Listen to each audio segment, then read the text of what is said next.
அனைவருக்கும் இனிய ஆங்கில புத்தாண்டு நல்வாழ்த்துக்கள். டைம் ஃபார் ஆல் பெருமையுடன் வழங்கும் உலக குரலும் சிங்கை குரலும். இந்த புத்தாண்டுல இந்த நல்ல நாள்ல நாம யார நேர்காணல்ல சந்திக்க போறோம் அப்படின்னா, இவர் ஒரு எழுத்தாளர். எத்தனை நூல்கள் எழுதியிருக்காரு தெரியுமா? 38 நூல்களை எழுதியிருக்காரு.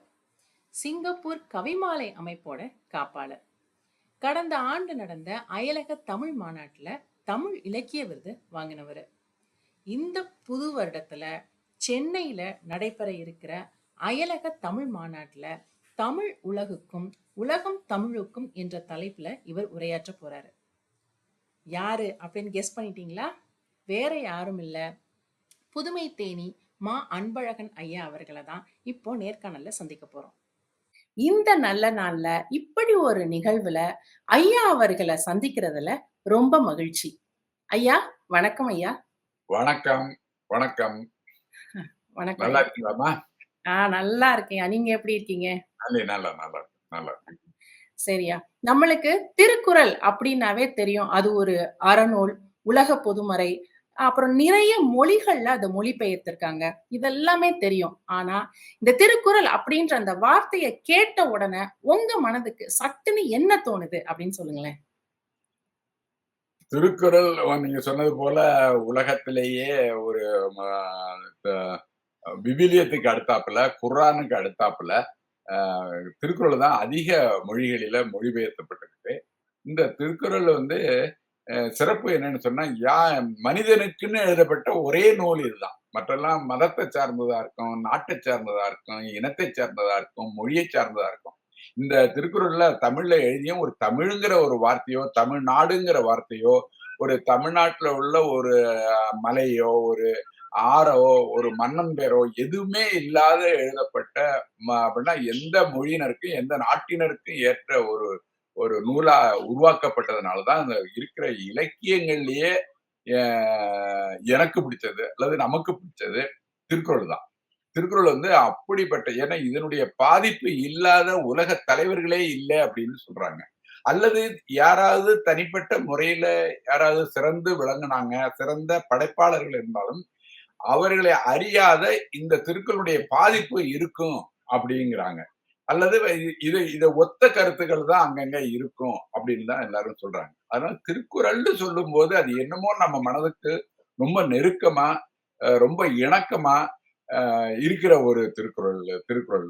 ஆனா திருக்குறள்னு நீங்க கேட்ட கேள்வி, திருக்குறள்னு சொன்ன உடனே எனக்கு நினைவுக்கு வர்றது என்னன்னா, இது வரலாற்றுல பதிக்கப்பட வேண்டிய ஒரு செய்தி. தமிழர்கள் அப்படின்னு இந்த நாட்டுல நம்ம சிங்கப்பூர்ல தமிழர்கள்னு நம்ம வாழ்ந்து கொண்டிருந்தாலும், நம்முடைய எண்ணங்கள்ல பாதி எப்படியும் தமிழ்நாட்டை ஒட்டியே இருக்கும்.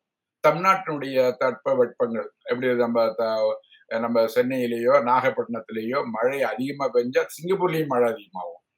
அங்க வெயில் அதிகமா இருந்தா சிங்கப்பூர்லயும் அதிகமா இருக்கும். அதே போல அந்த நாட்டினுடைய அரசியல் தன்மை, அந்த பொருளாதார தன்மை, அங்குள்ள கல்வி, சுகாதாரம், இதை போல பிரச்சனைகள் வந்தாலும் சிங்கப்பூரை கிட்டத்தட்ட அதை நம்முடைய மக்கள் அதை பேஸ் பண்ணி தான் எல்லாருமே அதை எண்ண வேண்டிய நிலையில நம்ம இருந்துகிட்டு இருக்கோம். குறிப்பா அந்த அரசியல் ஈடுபாடு உடையவங்களுக்கு அதை செய்தியை கேட்கறதும் அதுல ஆர்வம் காட்டுறதுமா இருப்பாங்க. அப்படி பாக்குறப்ப நம்ம திருக்குறள்னு சொன்ன உடனே எனக்கு நினைவுக்கு வருவது அப்படின்னு சொன்னா நிறைய வரும். இருந்தாலும் ஒன்றை நான் குறிப்பிட்டு சொல்லி ஆகணும். நான் சென்னையில இருந்தப்ப தென் கடற்கரையில நான் நடைப்பயிற்சிக்கு காலையில 5 மணிக்கெல்லாம் நான் போயிடுவேன். நான்ங்கிறது என்னன்னா, நான் இன்னும் கூட முன்னாள் அமைச்சர் ராஜாராம் அப்படிங்கிறவரு, அவரும் நானும் எழுத்த வீடு. அதனால நாங்க 2 பேரும் சேர்ந்துதான் அவருடைய வாகனத்தை எடுத்துக்கிட்டு அங்க போய் கடற்கரையில நிப்பாட்டிட்டு நாங்க அந்த நீளத்துக்கு, மெரினா கடற்கரை நீளத்துக்கு நாங்க நடந்து விட்டு வருவோம். அப்போ நாள் நாங்க மறுநாள் காலையில நாங்க பேசிக்கிட்டு போறப்ப உலக நடப்புகளை, ஊர் நடப்புகளை நாங்க பேசிட்டு போவோம். அது எந்த பொருளாவும் இருக்கும். அப்போ ஒரு நாள் என்கிட்ட சொன்னாரு, இன்னைக்கு என்ன எம்ஜிஆர் சபாநாயகர், அதாவது சட்டசபை தலைவராக தேர்ந்தெடுத்திருக்காரு. நான் இன்னைக்கு பொறுப்பெடுக்க போறேன். பொறுப்பெடுக்கிறப்ப நான் என்ன பேசலாம், என்ன சொல்லலாம் அப்படிங்கிறத யோசிக்கிறேன்ப்பா. அன்பு உனக்கு ஏதாவது தெரிஞ்சுனா சொல்லுன்னாங்க. நான் என்ன நினைச்சேன்னா, கொஞ்சம் தூரம் நடந்து போயிட்டு இருக்கும்போது நான் சொன்னேன், "அண்ணே, நீங்க அ சட்டசபையுள்ள நுழைஞ்ச உடனே, உங்கள நியமிச்ச அந்த சட்டசபைக்கு, இந்த நாட்டுக்கு முதல்வராக இருந்தாலும், அந்த முதலமைச்சர் எழுந்திருச்சு நிக்கணும். இதான் புரோட்டோகால், சம்பிரதாயம். அதனால நீங்க எழுந்திச்சு நின்னு நீங்க போறப்ப எல்லாரும் எழுந்திச்சு நின்னுடுவாங்க. எழுந்திச்சு நிக்கிறப்ப, நீங்க ஒரு திருக்குறள சொல்லிட்டு, அதனுடைய பொழிப்புரையும் சொல்லிட்டு அமருங்க. நீங்க அமர்ந்த பிறகு தான் எல்லாரும் அமருவாங்க. இத வாய்ப்ப பயன்படுத்திக்கங்கன்னு சொன்னேன். "என்னப்பா இப்படி சொல்லிட்டா? ஏதாவது எம்ஜிஆர் ஏதாவது சொல்லப் போறாருன்னு நெனச்சுக்க போறாரு" அப்படின்னு சொன்னாரு. "ஒண்ணும் நெனைக்கிறதுக்கு வாய்ப்பு இல்லண்ணே." சரின்னு போயிட்டு நடந்து போயிட்டு இருந்தோம். அத பத்தி பேசிக்கிட்டே திரும்பி வந்தோம். திரும்பி வந்தபோது அங்க காந்தி சிலைகிட்ட திரும்பி வந்தப்ப, ஆ என்ட்ட சொன்னாரு, "அதோ நிக்கிறாரு பாரு நம்ம ஈரோடு தமிழன் பிரபல கவிஞர். அவரு நிக்கிறாரு. அங்க எக்ஸர்சைஸ் பண்ணிட்டு நிக்கிறாரு. அவர கூப்பிட்டு வான்னாரு. ஓடி போய் கூப்பிட்டு வந்தேன். கூப்பிட்டு வந்தோனே இதாட்டம் சொன்னாரு. ராஜாராம் வந்து அவர்ட்ட ஈரோடுட்ட சொன்னாரு. இதாட்டம் அன்பு சொல்லுது. இது சரியா? இத செய்யலாமா? இதனால பிரச்சனை வருமா? அ யாராவது எதிர்க்கட்சிகள் அத வந்து மறுப்பாங்களா? அப்படிங்கிறத கேட்டாரு. அவரு உடனே சொல்லிட்டார். ஐய்யய்யோ! அண்ணா அண்ணா விட்டுறாதீங்க இந்த வாய்ப்ப. நீங்க உடனே செய்யுங்கன்னாரு. அதப்படி போயி செஞ்சாரு. மொத நாள் செஞ்சாரு. எல்லாரும் அமர்ந்தாங்க. யாரும் எந்த பேச்சும் பேசல. மறுநாள் போனாரு. அதே ஒரு திருக்குறள சொல்லி செஞ்சாரு. பொழிப்புரை சொல்லிட்டு உட்கார்ந்தாரு. அத தொடர்ந்து அந்த செஷன் மூலமா மு மு முழுவதும் உட்கார்ந்து அந்த திருக்குறள அவரு சொன்னாரு. சொன்னதோட இல்லாம அடுத்தடுத்த அமர்வுகள் அ ம க ஒரு 3 மாதம், 5 மாதம் கழிச்சு மறுபடியும் அமைப்பில அப்ப கூட இதையே சொன்னாரு. சொல்லி ஆரம்பிச்சாரு. அப்படிதான் அந்த பழக்கம் தொடங்கிய கிட்டத்தட்ட 20 வருஷம் இருக்கும்னு நினைக்கிறேன். இல்ல 20 இல்ல. 20 வருஷம் இல்ல. 35 வருஷம் இருக்கும். 35 வருஷத்துக்கு முன்னால ஆரம்பிச்ச அந்த பழக்கம் இன்று வரை சட்டசபை ஆரம்பிச்சதுன்னா, தமிழ்நாடு சட்டசபை தொடங்குனா, அந்த எந்த சபாநாயகர், எந்த கட்சி வந்தாலும், அந்த திருக்குறள சொல்லிட்டு, பொழிப்புரை சொல்லிட்டு உட்கார்றதுங்கிற ஒரு பழக்கத்த உருவாக்குனதுக்கு மூல காரணமாக இருந்தவன் நான் என்கிற பெருமை. தமிழ்நாடு சட்டப்பேரவை மட்டுமல்ல, அங்க உள்ள ம் மாநகராட்சி, கோயம்புத்தூர் போன்ற பிற மாநகராட்சி, எல்லா நகராட்சியும் மேயர் எல்லாம் அத சொல்லிட்டு தான் உட்கார்றதுங்கிற ஒரு பழக்கத்த உருவாக்குனதுக்கு மூல காரணமா இருந்தவன் நான் என்கிற காரணத்தால், நீங்க திருக்குறள்னு சொன்னோனே முதல்ல நினைவுக்கு வருது அதுதான். ரொம்ப மகிழ்ச்சியா அத கேட்கும்போது ரொம்ப மகிழ்ச்சியா இருக்கு எங்களுக்கு. சரி அப்படிப்பட்ட திருக்குறள்ல உங்களுக்கு பிடித்த குறள் ஏதாவது இருந்ததுன்னா, அத பத்தி எங்ககிட்ட நீங்க பகிர்ந்துக்க முடியுமா? எதனால அந்த குறள் உங்களுக்கு ரொம்ப பிடிச்சது அப்டின்னும் நீங்க கண்டிப்பா இந்த சொல்லணும். இந்த கேள்வியே எனக்கு வியப்பா இருக்கு. பொருத்தம் இல்லாதது போல இருக்கு. திருக்குறள்ல போயி பிடிச்சது எதுன்னு சொன்னா எப்படி? ரொம்ப திருப்பதி லட்ட எடுத்துக்கிட்டா விட, எத எடுத்தாலும், எந்த பகத்த எடுத்தாலும் ஒரே இனிப்பு தான், ஒரே மகிழ்ச்சி தான். ஆனாலும் அதுல சில கூட முந்திரி பருப்பு இருக்கிற இடத்த எடுத்து சாப்பிட்டா கொஞ்சம் ஒரு ஒரு ஒரு விழுக்காடு வித்தியாசம் இருக்குல்ல அப்படின்னு நினைக்கலாம். ஆனா ஒரு பணியாரத்த எடுத்தா, ஒரு மைசூர் பாக்கு எடுத்து பிடிச்சு பார்த்தா, எல்லா பாகமும் ஒரே சுவைதான். அதனால நம்ம வந்து அதுல திருக்குறள்ல போய் இதுதான் இது இது நல்லது, இதுல பிடிச்சது அப்படின்னு சொல்றதுக்கு நிச்சயமா அதுக்கு வாய்ப்பே இல்லை. அப்படிப்பட்ட இலக்கியம் தான் அதுக்குள்ள சிறப்பும் அதுதான். அதுல வந்து. அதனால அறம்பொருள் இன்பம் அப்படின்னு சொன்னாலே உங்களுக்கு எல்லாமே அதுல அடங்கிடுது. அதனால நம்ம குறிப்பிட்டு சொல்ல முடியாது. இருந்தாலும் நீங்க கேட்கிற கேள்விக்கு நான் பதில் சொல்லணும்ல. அப்படிங்கிறப்ப பார்த்தா, எப்பொருள் யார் யார் வாய் கேட்பினும் அப்பொருள் மெய்ப்பொருள் காண்பது அறிவு. அப்படிங்கிறது தான் எவ்வளவு பெரிய தத்துவம் இந்த அதுல அடங்கியிருக்கு. நீதிமன்றமே அதுதான் இருக்குது. நடுவருங்கிறதோ, பஞ்சாயத்துங்கிறதோ, நீதிபதி எத யார் எடுத்தாலும் சரி, அதனுடைய உண்மைத்தன்மை அறியணும். அப்பதான் அதுக்கு வந்து ஒரு இப்ப வந்து புகை இல்லாம நெருப்பு நெருப்பு இல்லாம புகை இல்லைங்கிறது சொல்றோம்ல. ஆனாலும் புகை கூட ஒரு கெமிக்கல்ல ஒரு ஒரு ஒரு ஒரு சிக்குமுக்கு கல்ல வச்சு கூட ஏதா எங்கேயாவது ஒரு புகைய உருவாக்க முடியும். நெருப்பு இல்லாம கூட உருவாக்கிட முடியும். ஆனால் பொருள் நம்ம எந்த பிரச்சனையை எடுத்தாலும் அதனுடைய மூலத்தன்மை, அதனுடைய உண்மைத்தன்மையை அறிந்து, அதற்கு பிறகு ஒரு தீர்ப்பு வழங்குறதோ, அல்லது ஒரு முடிவுக்கு வர்றதுங்கிறது தான் ரொம்ப நியாயமானது. அதனால தான் எப்பொருள் யார் யார் வாய் கேட்பினும் அப்பொருள் மெய்ப்பொருள் காண்பது அறிவு. அதான் அறிவுடைமை அப்படிங்கிறது தான். அப்புறம் நான் பழக்கத்துல பெரும்பாலும் கொண்டு வர்றது இனிய உளவாக இன்னாத கூறல் கனி இருப்ப காய் கவர்ந்தற்று. அப்ப நம்ம பேசும்போது ஒரு இனிமை இருக்கணும் வார்த்தையில, வாழ்க்கையில. நம்ம யார்ட்ட பேசினாலும் அன்பா பேசணும், பணிவா பேசணும், கனிவா பேசணும். அப்படிங்கிறத வலியுறுத்துக்கு வந்ததுதான் அந்த திருக்குறள். ஏன்னா திருக்குறளை நான் விளக்கி உங்களுக்கு சொல்ல வேண்டியதில்லை. எல்லாருக்கும் தெரிஞ்ச திருக்குறள். காய் இருப்ப கனி கவர்ந்தற்று. அதாவது எப்படி காய் ஒரு மரத்துல வந்து காயும் கனியும் பூத்து காய்த்து குலுங்குறப்ப நீங்க மரத்துல ஏறி பழத்தை பறிச்சு திம்பீங்களா காய பறிச்சு திம்பீங்களான்ற மாதிரி நீங்க ஏன் கெட்ட வார்த்தையெல்லாம் யூஸ் பண்றீங்க பயன்படுத்துறீங்க ஏன் அநாகரிகமான வார்த்தைகளை பயன்படுத்துறீங்க வேண்டியது இல்லையே எப்படி கனியை பறிக்கிறதா நீ பறிக்கிறீங்க அந்த திருக்குறள் வந்து ஒரு மனிதனுடைய வாழ்வியலுக்கு வாழ்க்கைக்கு அது எவ்வளவு பயனுடையதுங்கிறத அதை நினைக்க வேண்டும் இது போல பல திருக்குறள் சொல்லலாம் தீயினால் சுட்ட வடு அது வந்து தீயினால் சுட்ட வடுங்கிறது சுட்ட வடு வந்து ஆறிடும். நம்ம ஆலிவ் ஆயில் போட்டு தடவிட்டே இருந்தோம்னா ஆறிவிடும். அல்லது பிளாஸ்டிக் சர்ஜரி பண்ணா ஆறிவிடும். ஆனால் ஒருத்தன் வந்து என்ன பார்த்து அறி அறிவு கெட்டவனேன்னு சொல்லிட்டான்னா, ஒரு முட்டாளேன்னு சொல்லிட்டான்னா, ஒரு அயோக்கியனேன்னு சொல்லிட்டான்னா, நம்ம அது வந்து சாகிற வரையில நம்மளால மறக்க முடியாது. அதுதான் தீயினால் சுட்டவடு ஆறும் ஆறாதே நாவினால் சுட்டவடு அப்படின்னு. இதை போல பல திருக்குறள் சொல்லிட்டே போலாமா. ரொம்ப நன்றியா. ரொம்ப அழகா சொன்னீங்க.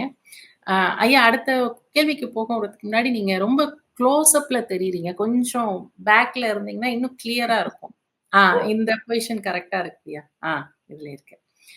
என்னுடைய அடுத்த கேள்வி என்ன அப்டின்னா, ஆ இந்த தலைப்பு, இந்த நிகழ்வோட தலைப்பு வந்து உலக குரலும், சிங்கை குரலும்.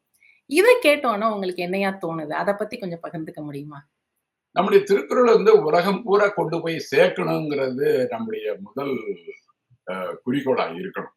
ஏன்னா உலகத்திலேயே முதல் மொழி சிறந்த மொழி உயர்ந்த மொழி அப்படின்னு பார்த்தா நம்ம தமிழ்ங்கிறத நம்ம மொழி நம்ம உயர்த்தி பேசுறோம் அப்படின்னு இல்லாம உலக மக்களே பல மொழியினரே பல நாட்டினரே இன்னைக்கு வந்து தமிழ் தான் இந்த உலக மொழிகள்ல மூத்த மொழி முதல் மொழி அப்படின்னு ஒரு முடிவுக்கு வர்றாங்க பல ஆய்வுகளுக்கு பிறகு பல கல்வெட்டுகளுக்கு பிறகு பல ஓலைச்சுவடிகள் எல்லாம் பார்த்ததுக்கு பிறகு அந்த முடிவுக்கு வர்றாங்க அப்படிப்பட்ட உயர்ந்த மொழி நம்முடைய மொழி இந்த மொழியில இருந்து நம்ம வந்து இந்த மொழியில உருவாக்கப்பட்ட திருக்குறள் ஏற்கனவே நான் சொன்னது போல உலக மொழிகள்ல பெரும்பாலான மொழிகள் எல்லாம் மொழிபெயர்க்கப்பட்ட இலக்கியம் திருக்குறள் இந்த திருக்குறள் வந்து கொண்டு போய் நம்ம உலகத்தில மக்களையே சேர்க்கணும் அப்படிங்கிறது தான் நம்முடைய குறிக்கோள் அதனாலதான் உங்களுடைய தலைப்பு வந்து உலகுக்கு உலகுக்கு குரலா உலகுக்கு குரல் என்னது தலைப்பு உலக குரலும் சிங்கை குரலும் உலக அப்படின்னு உலக குரலும் சிங்கை குரலும் அது குரல் இது குரல் இப்ப நான் பேசிக்கிறது குரல் எதை பற்றினா உலக குரல் அந்த குரலை பற்றி உலகத்துக்கு கொண்டு போய் சேர்க்கணும் அப்படிங்கிறது நம்முடைய திருவள்ளுவருக்கு பிறகுதான் கன்ஃபூஷியஸ் சொல்றாங்க அவரும் பல கருத்துக்களை சொல்லியிருக்காரு ஆனால் நம் இந்த அளவுக்கு ஒரு சிறந்த மதிப்பிடுற அளவுக்கு அந்த இல்ல ஒப்பிட்டு பார்த்தால் அந்த அந்த ஒரு சின்ன பின்னணிதான் நிற்கிறாரு அப்படின்னு தான் சொல்றாங்க அப்படிப்பட்ட திருக்குறளை கொண்டு போய் உலகம் முழுவதும் சேர்க்கணும் உலக தமிழர்கள் இன்னைக்கு உலகத்தில் உள்ள தமிழர்கள் பலர் தமிழ் படிக்காமலே வாழ்ந்துகிட்டு இருக்காங்க தமிழ் வந்து முறைப்படி படிக்காம வாழ்ந்துட்டு இருக்காங்க அல்லது முறைப்படி படித்தாலும் அதனுடைய உண்மை தன்மையை அதனுடைய சிறப்புகளை அந்த இலக்கிய இலக்கண அறிவை பெறாமலும் வாழ்ந்துட்டு இருக்காங்க அப்படிப்பட்டவங்களுக்கு நீ கொண்டு போய் உங்க குரல் இந்த சிங்கை குரல் மூலமாக உலக மக்களிடையே கொண்டு போய் சேர்ப்பதை அறிந்து மகிழ்ச்சி அடைகிறேன் ரொம்ப பாராட்டுறேன். இதாவது இது வந்து என்ன பேட்டி எடுக்கிறீங்க, அதுக்கு நான் சொல்லணுங்கிறது இல்லாம, மனசார விரும்புறது, என் மனசார நான் பாராட்டுறது வந்து உண்மையிலேயே இது ஒரு பெரிய சேவை. இத போய் கொண்டு போய் சேர்க்கணும் அப்படிங்கிறது, உங்களுடைய சேவையை நான் பாராட்டுறேன். மகிழ்ச்சி அடைகிறேன். ரொம்ப நன்றி ஐயா. இத உங்க வாயிலேருந்து கேட்கும்போது, உங்க சொற்கள்லேருந்து கேட்கும்போது ரொம்ப மகிழ்வா இருக்கு. நீங்க வந்து ஒரு தலைசிறந்த எழுத்தாளர். நீங்க நெறைய கதைகள்லாம் எழுதியிருக்கீங்கன்றது எங்களுக்கு தெரியும். ஆனா, உங்களுடைய கதைகள்ல திருக்குறளுடைய தாக்கம் இருந்திருக்கிறதா நீங்க நினைக்கிறீங்களா? அத பத்தி கொஞ்சம் சொல்லுங்களேன். இந்த தலை சிறந்தங்கிற வார்த்தையை மட்டும் விட்டுருங்க. நானும் ஒரு எழுத்தாளன் சிங்கப்பூர்ல. அவ்வளவுதான். நான் திருக்குறளுடைய பாதிப்பு இல்லாம ஒருத்தன் எழுதவே முடியாது. அதாவது நேரடியா இப்ப நான் முதல்ல சொன்னேன்ல, கனி இருப்ப காய் கவர்ந்தது. இது வந்து நம்ம வந்து நேரடியா இந்த திருக்குறளுடைய கருத்துக்களை மையமாக வைத்துத்தான் ஒரு படைப்பு படைக்க வேண்டும் என்ற எண்ணம் இல்லாவிட்டாலும், அதுக்கான நடைமுறை சாத்தியம் இல்லாவிட்டாலும், நம்ம எதையாவது எழுத போனாலே அது திருக்குறளுக்கு ஒத்து வர்றாப்புல தான் இருக்கும். அப்படிதான் நம்முடைய எண்ண ஓட்டங்கள், நம்முடைய வாழ்வியல் முறைகள், தமிழனுடைய சிந்தனைகள் அந்த திசை நோக்கி தான் நம்ம போயிட்டு இருக்கோம். அதனால ஒரு குறளை நினைச்சுக்கிட்டு அதை அடிப்படையா வச்சு எழுதணுங்கிறது எழுதலாம், நிறைய எழுதலாம். ஆனா அது அது இல்லாமலே நம்முடைய படைப்புகள்ல அது வந்து இதுவரையில 38 நூல்களை நான் தமிழ்ல எழுதியிருக்கிறேன். அதுல வந்து என்னுடைய கதைகள்ல என்னுடைய கதைகள் மட்டும் இல்ல, யாருடைய கதைகள் எடுத்தாலும் திருக்குறள்ல ஒரு இந்த திருக்குறளுடைய இந்த திருக்குறளுக்கு கிட்டத்தட்ட இது ஒத்து வர்றாப்புல இருக்கு பாருங்க அப்படின்னு சொன்னா அந்த எழுத்தாளருக்கே தெரியாது. ஓ அப்படியா அப்படின்னு நினைப்பாங்க. இதுதான் உண்மை, நிதர்சனமான உண்மை தான் இதுதான். அதனால நீ என்னுடைய இதுல வந்து எப்படியும் எப்படியும் பிரதிபலிக்க நான் இப்போ உங்களுக்கு கேட்டதுனால நான் ஒண்ணு சொல்றேன்.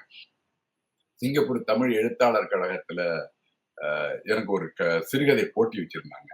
அந்த போட்டியில வந்து நானும் ஒரு கதை சிறுகதை எழுதினேன். அதுல வந்து ஒரு முறைதான் அவங்க 1000 வெள்ளி முதற் பரிசுன்னு அறிவிப்பு பண்ணியிருந்தாங்க.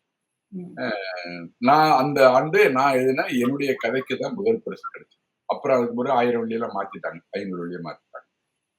1000 வெள்ளியை முதலில பெற்ற ஒரே எழுத்தாளன் நான் தான் அப்படின்னு என்னையே நான் உயர்த்தி பேசிக்க முடியும், நினைச்சுக்க முடியும்.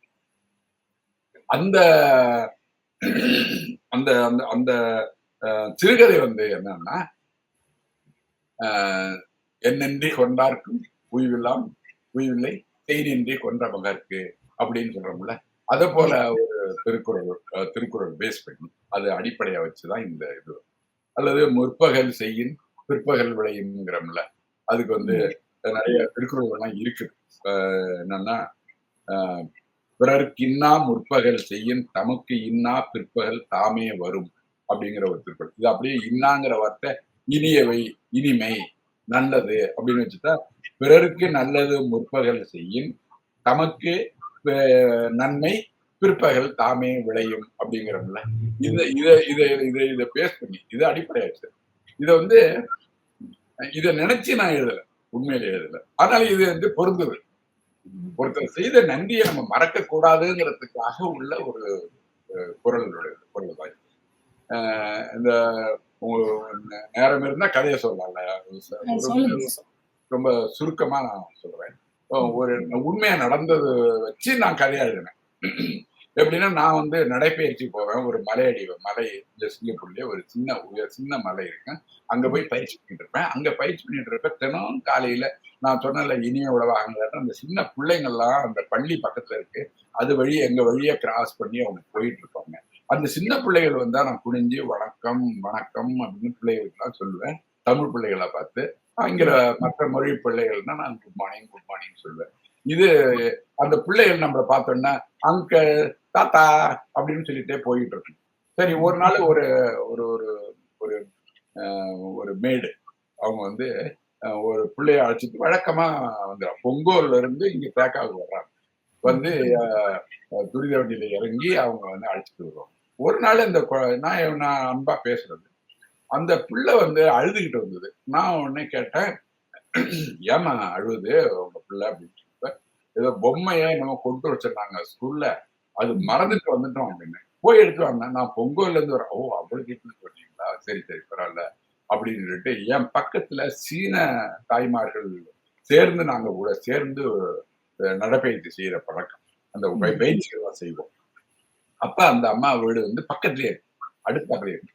நான் அந்த அம்மாட்ட கேட்கிறேன், "அம்மா உங்க வீட்ல ஏதாவது பொம்மை கிடக்கா?" அப்படின்னேன். "ஐயோ! நெறைய கிடக்குதுன்னு" அழைச்சிட்டு போயி பொம்மை வந்து 4, 5 எடுத்து குடுத்தது. "இல்ல எனக்கு 1, 2 போதும்ன்னு 2 தான் என்னமோ எடுத்துட்டு போயிட்டாரு புள்ள." ஒரே சந்தோஷம். இது முடிஞ்சு போச்சு. இதுதான் நடந்த உண்மையான செய்தி. ம். இத வச்சுட்டு நான் கதை எழுதினேன். அந்த பயனடைந்த அந்த பெண்ணு பிற்காலத்துல படிச்சு ம். வந்திருக்காங்க. இப்ப வந்து இந்த அம்மா குடுத்தது, இந்த அம்மாவுக்கு நான் கதை எழுதுறேன். கதை நெறைய வச்சிருக்கேன். பையனுடைய பையன் வந்து இன்னொரு பெண்ண வியட்நாம் பெண்ண கல்யாணம் பண்ணிட்டான். அவன் ஆக்சிடென்ட்ல இறந்துட்டான். ஆ இது கணவனும் இறந்துட்டாரு. பிறகு இந்த மருமகள் வந்து சொத்த பிரிச்சு கேட்குது. அ ம். அப்படின்னு சொல்லி ஒரு கதை முடிச்சுட்டு, அந்த பிரச்சனையினால இந்த தாயினால ம். சமாளிக்க முடியாத அளவுக்கு போய் ஒரு ஜட்ஜ ஒரு சாரி ஒரு நீதி ஒரு அட்வொகேட் வழக்கறிஞரை போய் பார்க்க போகுது. ம். வழக்கறிஞர் வந்து சொல்றாரு, "இது கேஸ் நான் எடுத்துக்கிறேன். இதுக்கு வந்து செலவு இவ்வளவு ஆகும்னு சொன்னா ஒரு பெரும் தொகையை சொல்றாங்க. அ அதுக்கு அதால இந்த அம்மாவால எனக்கு அவ்வளவுக்கு முடியாதுங்குது. அந்த வழக்கறிஞருடைய உதவியாளர் ஒரு பெண் இருக்குது. அது பார்த்துட்டு சொல்லுது, "நீ இரும்மா" அது தமிழ் பெண்ணு. அது ம். சொல்லுது, "சரிம்மா நீங்க எங்களுடைய வழக்கறிஞர் இந்த அலுவலகத்துக்கு இப்படித்தான் கேட்பாங்க. நீங்க வீட்டுக்கு போங்க" அப்படின்னு சொல்லி அனுப்பியிருக்கு. அனுப்பிட்டு ம். மறுநாள் அந்த அந்த அம்மா வீட்டுடைய முகவரிக்கு போய் கதவை தட்டி போய் கேட்குது. என்னன்னு இதடா நான் வந்து உதவி செய்யணும் உனக்கு அப்படின்னு சொல்லி இது வந்து இலவச உதவி ம். வழக்கறிஞர்களுக்கெல்லாம் இப்ப அதனுடைய தொடர்பு எண்ணெல்லாம் குடுத்து அவங்கள்ட்ட தொடர்பு படுத்தி இதுவும் பேசி இதாட்டம் இவங்களுக்கு உதவி செய்யுங்க அந்த ஏழைக்கு அப்படின்னு சொல்லுது. ஊழியர்களும் பெற்றாங்க. வழக்கு நடக்குது. வெற்றி அடைஞ்சிட்டாங்க. வெற்றி அடைஞ்ச உடனே இந்த அம்மா வந்து அந்த அந்த பெண்ண வந்து வீட்டுக்கு வாம்மா அப்படின்னு கூப்பிடுறாங்க. அ ம். வீட்டுக்கு வருது. வீட்டுக்கு வந்தோனே, நீ உதவி செஞ்சா நீ என்ன ஜாதி, என்ன மொழி, எந்த நாடு எனக்கும் உனக்கும் சம்மந்தம் இல்ல. இருந்தாலும் எனக்கு இப்படி உதவி செஞ்சிருக்கியே. உனக்கு நான் ஏதாவது செய்யணும், குடுக்கணும் அப்படிங்கும்போது அலமாறுது. எத செய்யலாம், எத குடுக்கலாம் அப்படின்னு சொல்லி. உடனே இது சொல்லுது, எனக்கு ஒரு பொம்மை மட்டும் குடுங்கம்மான்னு. ம். இது ஐய்யய்யோ! பொம்மையா? ஐயோ! பேர பிள்ளைகள்லாம் இருந்தது. அப்ப இருந்தது நெறையா. இப்ப இல்லையேம்மா. எல்லாம் முடிச்சுட்டு வீட சுத்தப்படுத்தி வச்சிருக்கிறோம். இரும்மா நான் நான் பீஸ் சென்டர்ல போய் ஒரு பொம்மைய வாங்கிட்டு வரேன். வேணாம்மா, விட்டுருங்க. எதுக்காக நான் கேட்டேன்னு உங்களுக்கு தெரியுதான்னு. இல்லையேம்மா, தெரியலையேம்மான்னோனே அது சொல்லுது, நான் சின்ன பிள்ளையா நடந்து போறப்ப, எங்க பள்ளியில நான் பொம்மை எடுத்துட்டு போறேன்னு அழுதுட்டு இருந்தப்ப குடுத்தீங்களே பொம்மை, ம். அதுதாம்மா. அந்த பொண்ணுதாம்மா நான் இப்ப அப்படின்னு சொல்லும்போது கட்டி ம். பிடிச்சு. இதான் அந்த கதை. அதுக்கு தான் அந்த முதல் பரிசு. அதனாலதான் அந்த திருக்குறளை வந்து எந்த திருக்குறளை எங்கத்த செய் நின்றி மட்டுமல்ல ம். முற்பகல் செய்யும் பிற்பகல் வழிங்கிற அந்த அந்த திருக்குறள் சொன்னல அந்த திருக்குறள் எந்த திருக்குறள் எடுத்தாலும் அதுக்கு பொருந்தும் ம். அப்படிங்கிறது அதான் ரொம்ப அருமையா சொன்னீங்கய்யா. எந்த ஒரு எழுத்தாளருமே வந்து திருக்குறளுடைய தாக்கம் இல்லாம எழுதவே இல்லாம முடியாது. உண்மை. அவங்க அறியாமயே அதுல அது வந்துரும் அப்படின்றத ரொம்ப அழகா உங்க கதை மூலமாவே அத சொன்னதுக்கு ரொம்ப நன்றி ஐயா. அடுத்ததா நீங்க வந்து இங்க சிங்கையில பல நிகழ்வுகளுக்கு போயிருப்பீங்க. நீங்களே கூட பல நிகழ்வுகள ஏத்து கூட நடத்தியிருப்பீங்க. இந்த மாதிரியான நிகழ்வுகள்ல உங்களுக்கு மனதுக்கு ரொம்ப நெருக்கமான நிகழ்வுன்னு ஏதாவது ஒண்ணு இருக்கும்ல? அத பத்தி கொஞ்சம் பகிர்ந்துக்கங்களேன். என் பேரை நீங்க பாத்தீங்கன்னாலே புதுமை தேனீங்கிற ஒரு அடைமொழிய அது பட்டம் இல்லை எனக்கு. ம். அதனால பெருமை இல்லை. ஆனால் என்னுடைய குணாதிசயங்களை மனசுல வச்சு எனக்கு கொடுக்கப்பட்ட ஒரு அடைமொழி தான் அது புதுமை தேனி. எனக்கு எவ்வளவோ அ பட்டங்கள்லாம் குடுத்துருக்காங்க. நெறைய குடுத்துருக்காங்க. கவிமாமணிங்கிறத விட குடுத்துருக்காங்க. நான் அதெல்லாம் பயன்படுத்துறது இல்ல. ஏன்னா, அதெல்லாம் ஒரு பட்டமா போயிட்டு, அது ஒரு அது பெருமையா நெனச்சுட்டு, சில பேரு டாக்டரேட்டே வாங்கி வச்சுக்கிட்டு இங்க வந்து அமெரிக்கால போய் டாக்டர் வாங்குனேன், அந்த வாங்குனேன்னு சொல்லுவாங்க. படிக்காம டாக்டர் வாங்குறவங்க எல்லாம் நமக்கு பக்கத்திலேயே இருக்காங்க பல பேரு. அதெல்லாம் நம்ம பார்த்துட்டு இருக்கிறோம். அதெல்லாம் நான் பயன்படுத்துவது இல்லைங்கிறதுக்காக சொல்ல வர்றேன். இந்த புதுமை தேனிங்கிற மட்டத்த பட்டம் இல்ல. அந்த அடைமொழி மட்டும் நான் பயன்படுத்துறது உண்டு.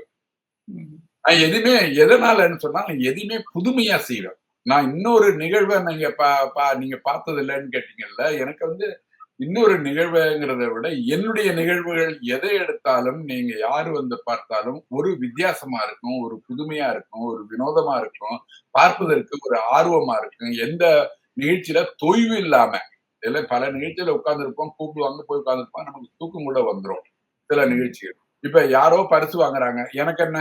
அப்படின்னு சொல்லிட்டு தூங்குவாங்க. அது ஏதோ பிள்ளைகள் வாங்குது அப்படின்னு. அதெல்லாம் நினைச்சு அந்த வருங்கால சந்ததியினராச்சே, மாணவர்களாச்சே, எதிர்கால தலைவர்களாச்சே, அவங்கள ஊக்கப்படுத்தணும், அவங்கள கைதட்டணும், உற்சாகப்படுத்தணும் அப்படின்லாம் நோக்கம் இல்லாமலே பல பேர் பின்னாடி உட்கார்ந்து தூங்கிட்டு இருப்பாங்க.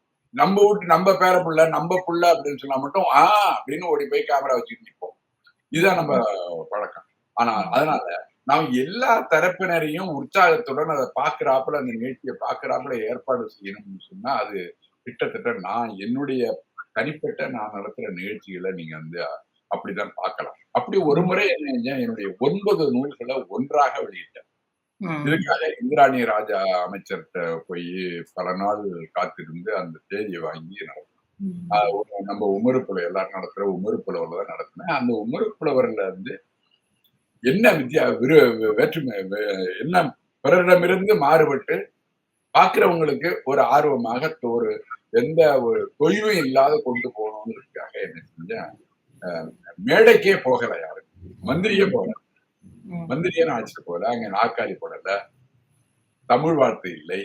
ம். வரவேற்புரை இல்லை. தலைமை உரை இல்லை. வாழ்த்துரை இல்லை. கருத்துரை இல்லை. இதெல்லாம் எதுவுமே இல்லாம 9 நூல்கள் வெளியிட்டேன்.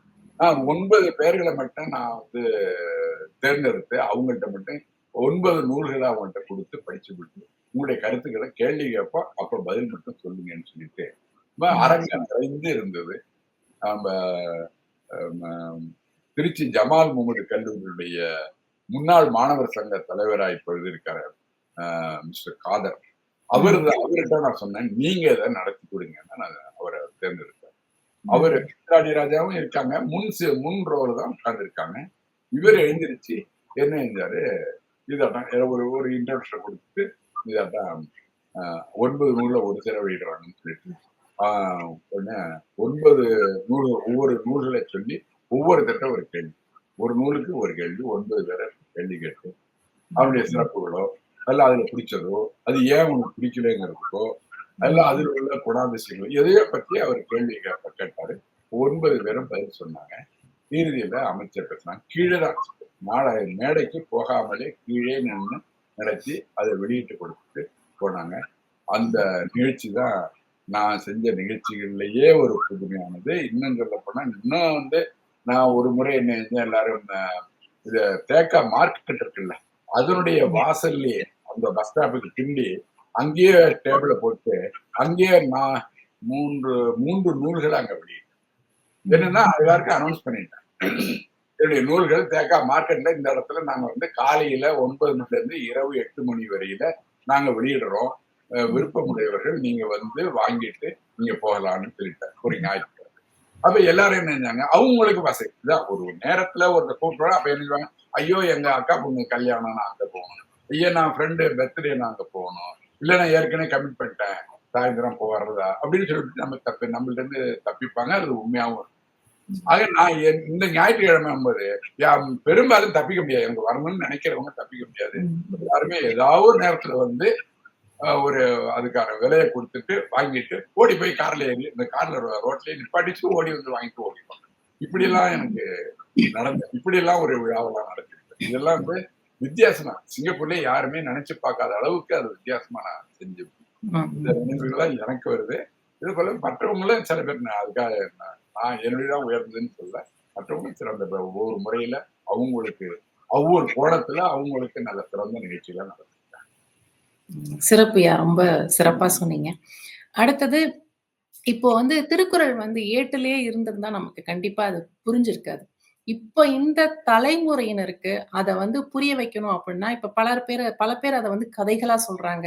சிறுகதை, இல்ல கவிதையா கூட சொல்றாங்க. சில பேர் வந்து குறும்படமா எடுக்குறாங்க. இந்த மாரி பல வடிவங்கள்ல வந்து திருக்குறள கொண்டு போய் சேர்த்துட்டு இருக்காங்க. இதுல உங்களுக்கு உங்களுக்கு பிடித்த வடிவம் எது? அத கொஞ்சம் பகிர்ந்துக்க முடியுமா? நீ முதல்ல சொன்னதுதான் திருக்குறளை எந்த ரூபத்துல கொண்டு போய் கொடுக்கலாங்கிறது உண்மை. இருந்தாலும் கால மாற்றம் இப்ப ரொம்ப கால மாற்றம் ரொம்ப மாறிக்கிட்டு இருக்குது. மொழி மீது நம்ம மொழி மீது வந்து ஆர்வம் வந்து இக்கால இளைஞர்களுக்கு குறைஞ்சிக்கிட்டு இருக்கு. காரணம் வந்து நம்ம தமிழ் வந்து ஒரு உயர்தனி செம்மொழி அப்படிங்கிறதுனால அதனுடைய இலக்கணம் தான் ரொம்ப நமக்கு பாதிப்பு அதிகமா இருக்கு. இலக்கணம் தான் நமக்கு இடைஞ்சலாவும் இருக்கு. இடைஞ்சலாவும் இருக்கு. அதுதான் சிறப்பும். அதுதான் நமக்கு இக்கால இளைஞர்களுக்கு இடைஞ்சலாவும் இருக்கிறது. அதனால அந்த இலக்கணத்த அம் பின்பற்றி அவங்க மாணவர்கள் படிக்கிறதுக்கு கொஞ்சம் தயங்குறாங்க அப்படிங்கிறது உண்மை. அதனாலதான் இப்ப வந்து சிங்கப்பூர்ல வந்து பள்ளிகள்ல வந்து இப்ப நினைச்சாங்க ரொம்ப இலக்கிய நடை தேவையில்ல. நடைமுறையில நம்ம பேச்சு தமிழ் இருக்குல்ல, இந்த பேச்சு தமிழ்லயே நீங்க வந்து படிக்கலாம், எழுதலாம் அப்படிங்கிறது எளிமைப்படுத்தி கொண்டு வந்திருக்காங்க. இப்போ கூட நான் அந்த அயலக தமிழ் மாநாடு அடுத்த மாதம் நடக்குது. நான் சென்னைக்கு போறேன். அப்ப எனக்கு எனக்கு கொடுத்த தலைப்பு வந்து தமிழ் உலகுக்கும் உலகம் தமிழுக்கும்ங்கிற தலைப்புல தான் பேச போறேன். அப்படி போய் எப்படி இந்த தமிழை கொண்டு போய் பிற மொழியினர்கிட்ட சேர்ப்பிக்கிறது, பிற நாட்டவருக்கு சேர்ப்பிக்கிறது, பிற நாட்டுல உள்ள மொழிகளை, பிற நாட்டுல உள்ள பல இலக்கிய விழுமியங்களை எப்படி தமிழுக்கு கொண்டு வந்து சேர்க்கிறது அப்படிங்கிற அடிப்படையில என்னுடைய பேச்சை நான் அமைச்சுங்கன்னு சொல்லியிருக்காங்க. நான் அதை அமைச்சு வச்சிருக்கிறேன். அதே போல எதுக்காக நான் சொல்ல வர்றேன்னா, எந்த ரூபத்திலையும் கொண்டு போலாம். இருந்தாலும் நீங்க கேட்ட கேள்வியினுடைய ஒரு பதில் நான் சொல்லணும்னு சொன்னா, அது குறும்படம் தான் அதுக்கு ஏற்றது. ஏன் அப்படின்னா, ஒரு காலத்துல வந்து வானொலி தான் எல்லா மக்களும் கேட்டுட்டு இருந்தாங்க. ஏன்னா அப்ப வந்து தொலைக்காட்சி வராத நேரம். அப்ப வானொலியிலேயே எல்லாம் கேள்வி இருக்கும், பதில் இருக்கும், பாடல் இருக்கும், கதை இருக்கும், கட்டுரை இருக்கும், நல்ல செய்திகள் இருக்கும், எல்லாம் இருந்துகிட்டு இருக்கு. எல்லாம் அதுதான் கேட்டுட்டு இருந்தாங்க. ஏன்னா வேற வழி இல்லை அவங்க. ஆனா அடுத்தாப்புல தொலைக்காட்சி வந்த உடனே எப்படி இந்த வானொலி அப்படியே சுருங்கி போய் ஒரு மூலை கேக்குறாங்க. என்ன இருந்தாலும் ஒரு ஒப்பிட்டு பாக்குறப்ப நீங்க இந்த தொலைக்காட்சியில பாக்குறதுதான். தொலைக்காட்சிங்கிறது ஒரு ஊடகம். அது வந்து இப்ப குறும்படம்னு நான் சொல்ல வர்ற பதிலுக்கு ஏற்ப சொல்ல போனா காதால் கேட்டு அது மனசுல பதியுறதுங்கிறத விட இந்த விஷுவல் எஃபெக்ட்ங்கிறோம்ல, பார்த்து பாக்குறப்பதான் அது மனசுல நல்லா பதியுது. அதனாலதான் தொலைக்காட்சி வானொலியை விட உயர்ந்து நிற்குது. அந்த தொலைக்காட்சிங்கிறதே ஒரு குறும்படம் தான். குறும்படங்கிற அடிப்படையில் தான் நான் பேசுறேன். ஆனால் குறும்படம் வாயிலாக இந்த திருக்குறளுடைய கருத்துக்களை ஒரு குறும்படத்திலேயே ஒரு கதை மூலமாக, ஒரு நிகழ்ச்சி மூலமாக ஏதாவது நம்ம சொல்லி மக்களுக்கு கொண்டு போய் சேர்க்கிறது. அதுதான் நம்முடைய நோக்கம் தானே. நம்முடைய திருக்குறள், அதனுடைய விழுமியங்கள், அதனுடைய அடிப்படை தன்மைகள், அதனுடைய கூற வந்த ஒரு அறநெறிகள், வாழ்வியல் முறைகள், இதை கொண்டு போய் மக்கள்கிட்ட சேர்க்கணும்னு சொன்னால் பெருசா சொல்லாம ஒரு கதை மூலமாக, ஒரு நிகழ்ச்சி மூலமாக நம்ம சொல்லும்போது அதை பார்க்கிறவங்களுக்கு மனசுல நல்ல பசுமரத்தாணி போல பதியும். அதனால நம்ம ஒப்பிட்டு பார்க்கிறப்ப குறும்படமே சிறந்தது அப்படின்னு நான் ஒரு முடிவு. ரொம்ப அருமையா உங்களுடைய கேட்ட கேள்விகளுக்கெல்லாம் ரொம்ப அழகா சிறப்பா நீங்க உங்க பதில்களை பகிர்ந்துக்கிட்டீங்க. இவ்வளவு நேரம் எங்களுக்காக உங்களுடைய நேரத்தை ஒதுக்கி எங்களுக்கு உங்களுடைய நேர்காணலை கொடுத்ததுக்கு ரொம்ப நன்றி ஐயா. நன்றி. நேரத்தை ஒதுக்குறது திருக்குறள்னு சொன்னாலே ஓடோடி வரணும். உங்களுக்கு ஒத்துழைக்கணும். நீங்க ஏதாவது ஒரு சிறிய அளவுல செஞ்சாலும் அது பெரிய அளவுல நாடு தழுவிய உலகம் தழுவிய அளவுக்கு இதை கொண்டு போய் சேர்க்கறதுக்கு நீங்க எடுக்கிற முயற்சிக்கு முதல்ல என்னுடைய பாராட்டுக்கள். நன்றி. வணக்கம். நன்றி ஐயா. நன்றி.